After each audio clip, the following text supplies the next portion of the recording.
I moved into my new apartment on a rainy evening. The place was small but affordable. To save money, I bought a used smartphone from a local electronics shop. At first, everything seemed normal. The phone worked perfectly. Later that night, while deleting old files, I found a voice recording called "Listen Before Midnight." Curious, I pressed play. A man was breathing heavily. Then he spoke. "If you found this recording, don't open the door no matter what you hear." The message ended. Only 17 seconds long. I laughed and assumed it was a prank. At 11:43 that night, someone knocked on my apartment door. 3 slow knocks. I wasn't expecting visitors. I looked through the peephole. Nobody was there. The hallway was empty. I opened the door anyway. Nothing. Just silence. A few minutes later, my phone vibrated.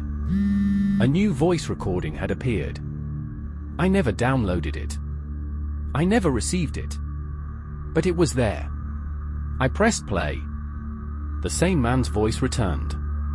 "If you opened the door the first time, don't worry. That wasn't him." This time, I didn't laugh. The next morning, I returned to the store where I bought the phone. The employee looked uncomfortable when he saw it. I asked where it came from. He hesitated before saying that the previous owner had disappeared 6 months earlier. That night, another recording appeared. The man sounded terrified. "Listen carefully. When the clock reaches midnight, you will hear someone calling your name. Do not answer. Do not open the door. And whatever happens, do not look outside." I checked the time. 11:59. 1 minute later, midnight arrived. A few seconds passed before I heard a voice in the hallway. "Ryan," my heart stopped. The voice came again. "Ryan, nobody should have known my name. I had only moved in 2 days earlier." I turned off every light and waited. The voice continued for several minutes before finally stopping. The next morning, I found muddy footprints outside my apartment. But something was wrong. The footprints weren't leading toward my door. They were leading away from it. That evening, another recording appeared. I pressed play and froze. The voice speaking wasn't the stranger's. It was mine. My exact voice. If you're hearing this, it's already too late. Don't let it see you. The message ended. I replayed it again and again. It was definitely me. The next morning, I decided to leave. I packed my belongings and prepared to go. Then my phone vibrated one last time. A final recording had appeared.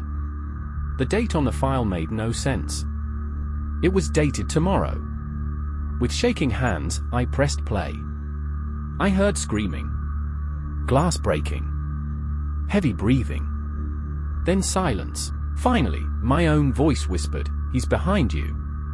Slowly, I raised my head and looked toward the mirror. My reflection was staring back at me. But it wasn't copying my movements. It wasn't moving at all. It simply stood there, smiling.